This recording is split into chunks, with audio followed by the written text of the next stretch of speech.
Video शुरू करें उसके पहले एक बहुत ही महत्वपूर्ण जानकारी। आजकल सिक्के बिकवाने के लिए फर्म चार्जेस, बैंक चार्जेस अथवा रजिस्ट्रेशन शुल्क के नाम पर ठगी की जा रही है। आप सावधान रहें। हमेशा याद रखें, सिक्के बेचने के लिए पैसे नहीं देना है और पूरी दुनिया में एक भी original old coin buyer company नहीं है। सिक्के बिकवाने के नाम पर राजज्ञानी, द करेंसीपीडिया अथवा द करेंसीपीडिया के एम्प्लॉय के नाम से कोई भी पैसों की डिमांड करता है, तब आप तुरंत समझ जाइए कि वह फ्रॉड है। सही, सटीक और अधिक जानकारी के लिए आप द करेंसीपीडिया के सभी वीडियो देखें। आइए शुरू करते हैं।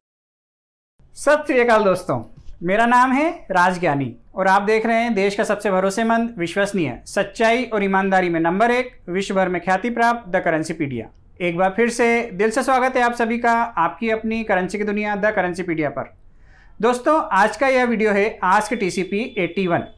इस वीडियो में हम कोशिश करेंगे पिछले दिनों आप ही के द्वारा आस्क TCP 80 के कमेंट सेक्शन में पूछे गए सवालों के सही जवाब देने की। तो यदि आपने भी हमसे पिछले दिनों आस्क TCP 80 के कमेंट सेक्शन में कोई सवाल किया हो तो आप इस वीडियो को पूरा अंत तक जरूर देखिएगा। हो सकता है आपको आपके सवाल का जवाब मिल जाए। और यदि आपने पिछले दिनों कोई कमेंट नहीं भी किया हो तो भी कोशिश करिए इस वीडियो को बगैर स्किप किए हुए पूरा अंत तक देखने का, क्योंकि हम इस वीडियो में ऐसे ढेर सारे सवालों के जवाब देने वाले हैं जो सवाल हो सकता है आपके मन में भी हो, या जिन सवालों के जवाब जानकर आपको भी ज्ञान की प्राप्ति होगी, आपके ज्ञान में इजाफा होगा। तो आपका ज़्यादा वक्त न लेते हुए आइए शुरू करते हैं। लॉटरी द्वारा सबसे पहला सवाल निकल कर आया है संकेत जाना जी का, वेस्ट बंगाल से। ये लिखते हैं, सर मेरे पास 3 o'clock rotation error 1 rupees coin है विथ लो कंडीशन, इसकी वैल्यू कितनी हो सकती है, प्लीज़ बताइएगा। संकेत जाना जी, जो रोटेशन एरर वाले कॉइन होते हैं, ऐसे कॉइन्स की कीमत तय होती है उनकी डिमांड पर, क्योंकि रोटेशन एरर एक अलग सब्जेक्ट है और एरर कॉइन के कलेक्शन करने वाले इस तरह का कलेक्शन करते हैं कि 11 से लेके 1 o'clock तक जितने भी रोटेशन एरर हैं सभी रोटेशन एरर उनके कलेक्शन में शामिल करने का प्रयास करते हैं। तो यदि आपको कोई ऐसा कलेक्टर मिल जाता है जिसको 3 o'clock रोटेशन एरर की ज़रूरत है, उसके कलेक्शन में 3 o'clock का रोटेशन एरर नहीं है, तो वह आपको इस सिक्के के 500 रुपये तक भी दे सकता है। लेकिन यदि किसी को उस रोटेशन एरर की ज़रूरत ही नहीं है, उसकी मार्केट में डिमांड नहीं है, तो आपको ऐसे सिक्के के 50 से 100 रुपये तक मिल सकते हैं। और हमारा सुझाव है आपको कि यदि आपके पास रोटेशन एरर 1 से ज़्यादा कॉइन है तो आप एक पूरा थीम तैयार करें, रोटेशन एरर 1 से लेके 11 तक का सारे कॉइन्स का एक सेट बनाएं और फिर उस कॉइन सेट को लेकर यदि आप एग्जीबिशन हॉल में आएंगे या किसी व्यक्ति को बताएंगे तो आपका वह पूरा सेट बहुत आसानी से बिक जाएगा और अच्छी कीमत में बिकेगा। लेकिन सिंगल रोटेशन एरर सिक्के की वैल्यू है लगभग 100 रुपये से 500 रुपये तक। लॉटरी द्वारा अगला सवाल निकल कर आया है जितेंद्र घाटाल, पालघर, जवाहर, महाराष्ट्र से। लिखते हैं, नमस्ते ज्ञानी सर जी, गुरु ज्ञानी जी, आपको गुरु पूर्णिमा उत्सव की हार्दिक शुभकामना और आपको प्रणाम। जितेंद्र जी, आपको भी गुरु पूर्णिमा का प्रणाम। आपका सवाल है, कॉइन कलेक्टर सोसाइटी में नाम रजिस्ट्रेशन करने के लिए कोई फीस लगती है क्या, और लगती है तो कितनी, साथ में कौन से डॉक्यूमेंट लगते हैं और रजिस्ट्रेशन कराना पड़ता है क्या? जी हाँ सर, कॉइन कलेक्टर सोसाइटी में रजिस्ट्रेशन का कुछ चार्ज होता है, लेकिन यह आपको कॉइन कलेक्टर सोसाइटी के ऑफिस में उसके दफ्तर में जाके पता करना पड़ेगा। आपके आसपास में एक तो मुंबई कॉइन सोसाइटी है, दूसरा नासिक कॉइन सोसाइटी है। आप इनके ऑफिस में जाके पता कर सकते हैं कितना चार्ज लगता है। मुझे इसके चार्ज के बारे में नहीं पता है, और जब भी आप चार्ज दें तो चेक के माध्यम से दें ताकि आपके पास प्रूफ रहे कि आपने कितना पैसा किसको और कब दिया है। लॉटरी द्वारा अगला सवाल निकल कर आया है आमिर हुसैन जी का, जोधपुर, राजस्थान से। इन्होंने हमारी एक गलती की तरफ ध्यान आकर्षित करवाया है।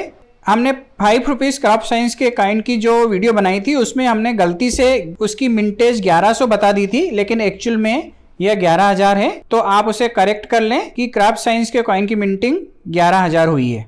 धन्यवाद आमिर हुसैन जी, हमारी गलती की तरफ हमारा ध्यान आकर्षित करने के लिए। लॉटरी द्वारा अगला सवाल निकल कर आया है राजू दास जी का, मुंबई से।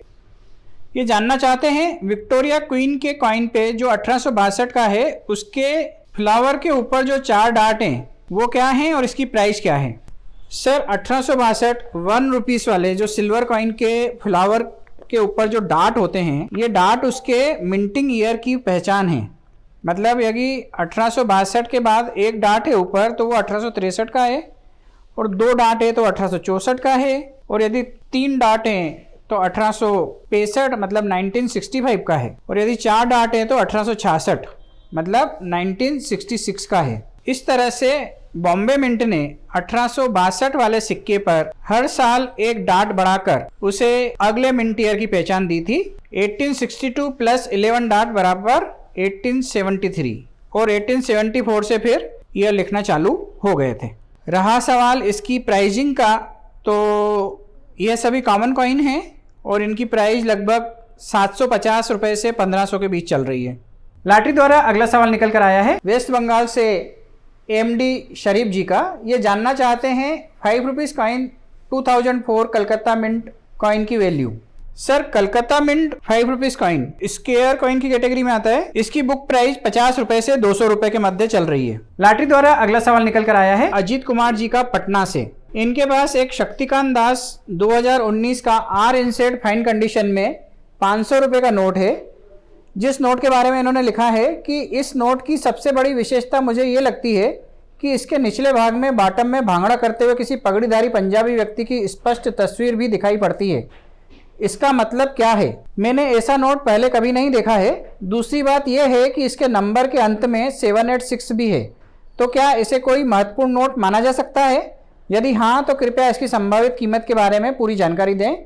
धन्यवाद। अजीत कुमार जी, मैंने भी ऐसा नोट पहले कभी ना देखा है ना सुना है। चूंकि आप बता रहे हैं कि बॉटम में भांगड़ा करते हुए किसी पगड़ीधारी पंजाबी व्यक्ति की स्पष्ट तस्वीर दिखाई पड़ती है, और मैं भी पंजाबी हूँ और पगड़ीधारी हूँ, इस वजह से बगैर देखे इस नोट के कम से कम 1000 रुपये तो मैं दे सकता हूँ, और इसका रेट इससे ज़्यादा भी हो सकता है। वो डिपेंड करता है कि वह एरर किस तरीके का है और कितना यूनिक एरर है, वो देखने के बाद ही बताया जा सकता है। पर मिनिमम मार्केट प्राइस इसकी 1000 रुपये आप मान लें। लॉटरी द्वारा अगला सवाल निकल कर आया है महाराष्ट्र से चिराग जी का। ये जानना चाहते हैं 25 पैसे 1977 हैदराबाद मिंट कॉइन की प्राइस।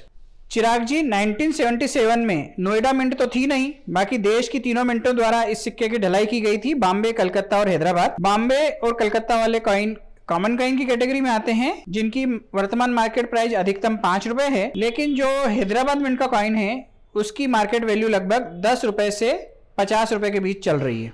लॉटरी द्वारा अगला सवाल निकल कर आया है औरंगाबाद महाराष्ट्र से केसी पठान जी का। ये लिखते हैं मेरे पास 50 रुपए नोट का पैकेट है, प्रीफिक्स है 5BTL इंसेट है, सन 2017, governor Urjit R Patel. Sir ji, इसकी प्राइस बताना और क्या भविष्य में फायदा होगा? सर जी, ऐसे नोट पैकेट की वर्तमान मार्केट प्राइस 5100 रुपए से लेके 5500 रुपए के मध्य चल रही है, और भविष्य में इसके रेट और बढ़ने की संभावना नजर आ रही है।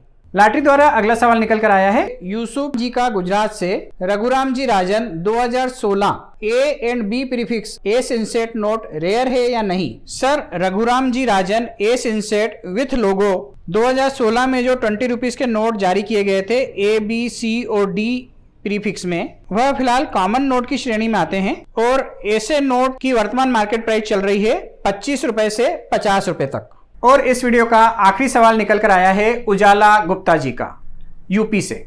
ये जानना चाहते हैं 5 rupees coin Noida mint 2017 UNC condition में क्या प्राइस है? प्लीज बताइए, थैंक यू सर। सर, 2017 में निकल और ब्रास के सिक्के बनाए जाते थे, जिनका वजन होता था 6 ग्राम, साइज होती थी 23 mm, शेप सर्कुलर, और इस तरीके के सिक्के 2011 से 2019 तक बनाए गए हैं। 2017 में जो इस तरह के सिक्के ढाले गए थे वो देश की 4 मिंटों द्वारा, मतलब मुंबई, कलकत्ता, हैदराबाद और नोएडा, इन 4 मिंटों द्वारा 2017 में यह सिक्के जारी किए गए थे। लेकिन यह सिक्के आज भी कॉमन कॉइन की कैटेगरी में आते हैं। फिलहाल इनकी कोई अधिक वैल्यू नहीं है। यदि यूएनसी कंडीशन में आपके पास एक सिक्का है तो आपको इसको बेचने में परेशानी आ सकती है जब तक आपको इसका सही खरीदार नहीं मिले। लेकिन यदि आपके पास इसका पूरा 100 कॉइन का पाउच है तो आपको इसके 600 से 700 रुपये तक मिल सकते हैं। लेकिन यदि आप इसको खरीदने जाएंगे तो वही 20 रुपये से 30 रुपये के बीच में आपको मिलेगा। लेकिन यह नोएडा मिंट का 2017 वाला जो सिक्का है, यह एक अच्छा सिक्का है। यदि आपके पास नोएडा मिंट के 2017 के ऐसे सिक्के हैं तो आपको इन्हें संभाल कर रखना चाहिए। आने वाले दिनों में इन सिक्कों की वैल्यू बढ़ने की संभावना नजर आ रही है। आज के लिए बस इतना ही। बहुत ही जल्द फिर मिलते हैं एक नए रोचक, अद्भुत व ज्ञानवर्धक वीडियो के साथ। तब तक के लिए आप अपना बहुत ज़्यादा ख्याल रखिएगा, आपके अपनों के लिए, हमारे लिए, देश के लिए और दुनिया के लिए। और हाँ, मुस्कुराते रहिएगा, क्योंकि आप कैमरे की नज़र में हैं और ईश्वर आपको देख रहे हैं।